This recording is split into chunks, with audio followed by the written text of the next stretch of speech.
George Bruno with the 21 report, the European edition. We're in Warsaw, Poland. And we're talking today with Piero San Giorgio. Welcome. Thank you. Thank you for your invitation. Yeah. Great conference. Yeah. What do you think so far of the conference? It's the second day. It's great speakers. Yes. But also great audience. Young people. Yes. And not so young people, but who wants to learn, who wants to share, and from people who are older, like us, but who have experience to share. And this mixing of young and more experienced people together creates interesting synergies, interesting confrontation of ideas, with the objective, I think, shared to all of us to be better men and to have better lives. And I think this is a very valuable conference for the attendees and the speakers. Yeah, it is transgenerational. There's a lot of mentorship happening. There's a wide range of ages here. And I've noticed all the men are taking notes wildly with the speakers. Everyone just wants to learn. Have you noticed that? Yes, and I took notes myself. Yeah. I can learn even at my age. Yes. For sure. Learning is a lifelong process. Comment on that. What do you think about that? It is, and you can still learn until the last day of your life. And I think that as you age, you have more perspective on your past and on the history that brought you to be who you are. Yes. And learning is part of making who you are in that history. And so what is fascinating is that you discover the more you know, the more you have perspective, the more you know that you know little. And therefore, you see the vast knowledge and range of experiences that you could still access to and learn. And so you understand that it never stops. And if you have the right open mind and state of mind, you discover that not only is it pleasurable to meet people who have experience, you put aside your ego that you may have when you're younger, when you meet someone who's more experienced than you or has skills that you don't have. Instead of seeing that as a threat or as rivalry, you see it as an opportunity to exchange and learn. And everyone has experiences at least to share. And at the very least, these experiences are based on some skills that you can teach each other. And at worst, you can learn from mistakes of others. And that saves you a lot of mistakes of your own. And this creates a respectful environment between men, which is often lacking in today's society. It is something that I remember in the 70s and 80s that was prevalent in society, but has disappeared since. And I find it again in this kind of conference where I come as a speaker, as you do, with a lot of humility, with experience and thoughts to share. And I see people take them, but also react, sometimes challenge, sometimes that leads to very interesting discussions. And everyone comes out enriched and more knowledgeable and perhaps the wiser as well. Yes. So it is a great way to approach life, this attitude that I find in today's conference here, yes. We have many teachers. Our teachers can be younger than us, our teachers can be older than us, but something that you said stayed with me. Sometimes mistakes can be our teachers. Can you elaborate on that? Well, at worst, as we often say, perhaps the meaning of some people's life is to serve as a warning to others. And I'll give you an anecdote. I have 4 kids, and at least the 3 older one, I often take them to the railway station. Not to take a train, not to watch train, but because behind the railway station, there's an area where the drug addicts are.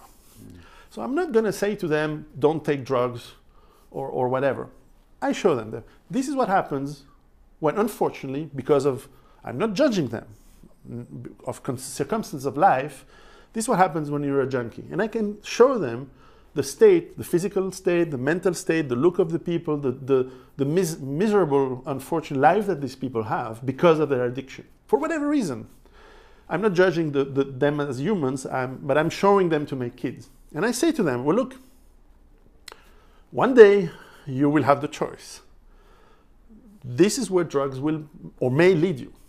So you will remember that when you will have that choice. Because I'm just your father now, and I cannot take care of all your lives forever. One day you'll be on your own. Remember that one day. And I'll do this once or twice in their life at different age. And I try to share that experience. So that's the extreme example of where mistakes can teach you. As a scholar of history, I love to see the mistakes that our past leaders and populations who went to wars for silly reason, they slaughtered each other for no reason. These were mistakes that we hopefully should learn from. And this is why when we prepare for the future, which is my activity and what I write about, and also what I do, when you prepare the future, you take lessons from mostly the mistakes of the past, and also the good decisions that have happened in the past. But that historical perspective, added with the reasoning and wisdom of the analysis of that perspective, hopefully help us to make the best possible decision in the future. And so this is why it's this long chain link of linked events and people are very important to understand, and it's an infinite, of course, source of knowledge, so it's unending. You can learn this all your life, and it keeps perpetuating forever, and I hope my children will take it on, and so on and so on. And this is also part of the legacy, to teach them the reasoning and having the right perspective and the right way to have relationship, and therefore learning from mistakes of others as well. I understand you are quite famous in Europe. You're the author of 9 books. 4 books, but translated into 9 languages. 9 languages, and wow, that really got around. What is the main message that you have taught your audience? My best-selling book, which is called Survive the Economic Collapse, which is the one that is the most translated and the most best-selling. I think we've reached 200,000 copies, which is quite a lot for a non-mediatized book. Is about facing the reality of the dangers that we are probably getting into, the rarefaction of resources, the scarcity of resources, the consequences of the population growth in today's world, the sorry and sad state of the financial system that we live in, with the overwhelming debt that is going to make it collapse sooner or later. It's a mathematical certainty, whereas we don't know exactly when, but it's certainly in the process of collapsing, and the consequences of that. And if these consequences are, as I theorize, and I give the reasons why I believe that theory will bring us to an economic collapse, with major consequences, then, and this is where I really focus the second part of the book, then we should prepare for it with some basic wisdom, basic preparation, mostly in skills, but with a coordinated strategy. This is where often people who prepare for catastrophes or whatever scenario they have in mind, they often go with a confused strategy. Oh, buy a gun to defend yourself, buy some food. Yes, yes, yes. But you have to do it with a clear strategy and a priority and an approach that I took from business planning, where I used to be in. I was in business development. When you approach a new market, you make a strategy first. You don't go randomly and you blunder your way around to success. It doesn't happen. You have a plan, a strategy that takes in account your personal resources, your personal finance, your health, how you can improve all that to make sure that you prepare in a sensible manner and not a confused and obsessional manner, without fear. This is also something that my next book is going to be on managing our fears. Because I often see people say, oh, the stock market is going to crash. Let's go into Bitcoin, or let's buy gold, or let's buy some cans of ravioli to put in the cellar. Yes, but do it because you have a strategy, not because you are reacting to your fears and impulses. So I kind of teach in my books to set up these strategies and be sensible and in a way moderate, so that you don't alienate your friends and family, that you don't go too extreme in your what could become an obsession. And I often see it in people who've done this in the past. Being born in the 70s, I still remember when people were scared of nuclear exchange between America and the Soviet Union, and fortunately it didn't happen. And in Switzerland there was this nuclear fallout shelters that were being built everywhere, and people had to put food in it and so on. And often it felt to me as that, is it reasonable? Because not every house is a target for a nuclear missile. So why do we have shelters in every single house? When you think about it, it's an overkill. Of course, it was a great business, but the way we prepare has to be reasonable. It has to happen, but it has to be reasonable. So this is what I think the reason these books have been successful. That is that I try not to play on the fear. I make them aware of the risks. I make my readers aware of the risk, but I don't want to use the fear-mongering lever. I try to make them prepare in a reasonable fashion. So surviving an economic crisis, now we're shifting to fear, and that sounds like surviving an emotional crisis now. Also. You were focusing on what happens around us. Now your next book will be on managing and focusing on what's within us, it sounds like. That's a natural progression. Yeah, so I'm still working on this book, and it's probably going to take me another year or two to finish. But what is interesting is that fear is a natural emotion. It's actually a very useful emotion. It's good to have. Usually we are fearful when there's a good reason. We see a snake, we see a lion in the room. we have to react, and our brain is perfectly wired for fight or flight or freeze reactions. Perfectly. However, the modern world, under the name of stress, is constantly putting us into fears from the news, who are turning everything into a fearful event, from our day-to-day life, which is stressful and creates anxiety, which is much worse than fear, because we are in advance fearful of something that may or may not happen. So anxiety creates this constant tension within our immune system, within our bodies, and also that makes us eventually sick. Whereas a short-term fear is healthy, and the body knows how to manage the hormones levels once it's gone.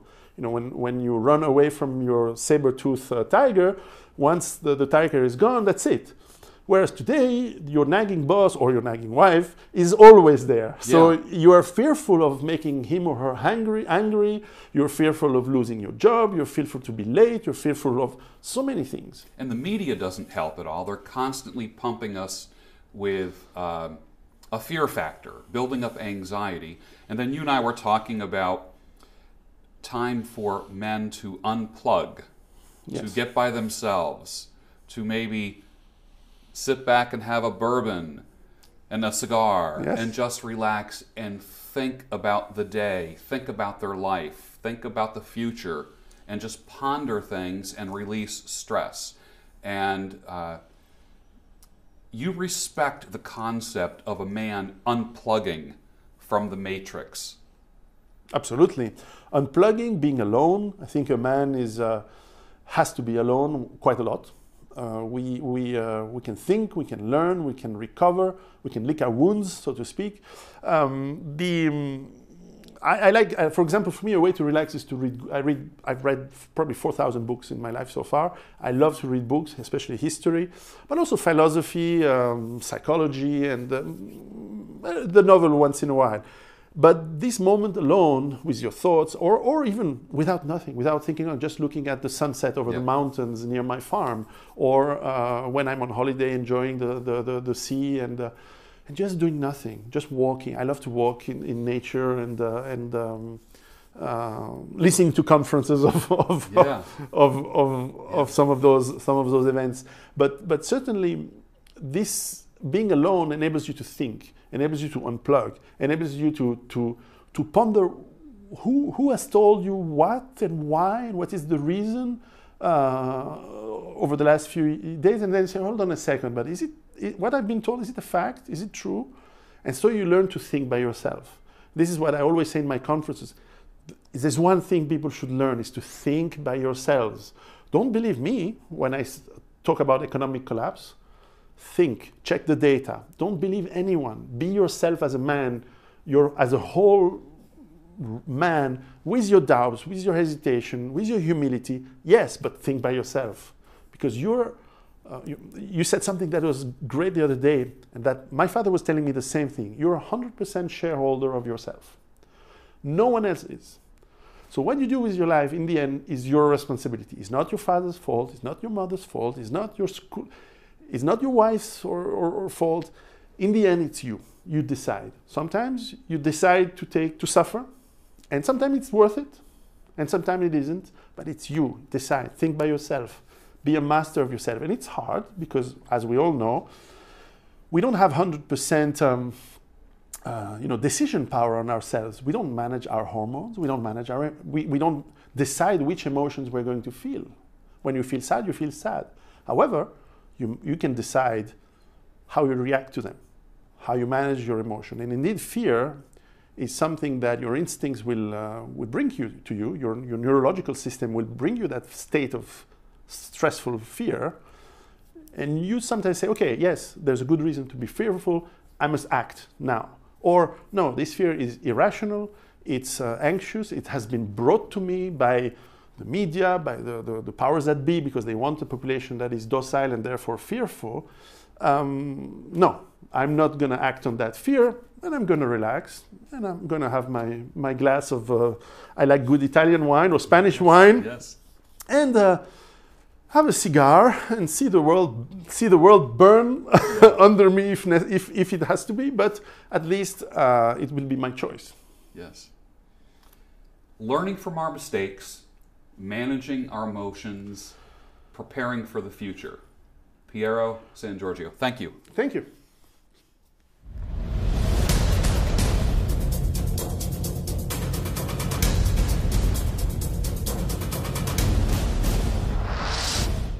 What was your experience so far with the 21 convention? Oh, outstanding, outstanding. Professional, all across the board. Really good energy with a lot of people, and I just like it because it's a very positive direction.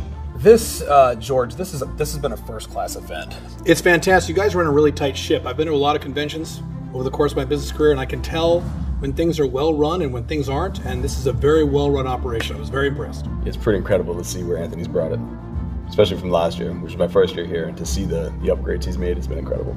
I've got my notebook, and with every speaker, I've written down about 2 or 3 lines under each of the speakers of just the key prime stuff. That's good. That's good. It's very surreal, man. I'm really enjoying it. I'm happy to live in such an era where such a thing like this is possible. I have never seen a group of guys like this, a group of 200 men who are focused, squared away, they're working on their values. Just never met a bigger group of wonderful guys. It's kind of neat because I've been to a fair amount of conventions in my day, but you never see one where the guys like here you can just see Ed Lattimore talking to Tanner about boxing. Yeah. You just sit down and then you tell your boxing experiences. Everybody's kind of pinging off each other. It's Yeah. nice. It has been fantastic, and it's been 4 days of guys all on the same page, working in the same direction. Fascinating meeting some of the people, hearing their stories. You got people traveling from other parts of the world to come here just to see some of the speakers. That's amazing.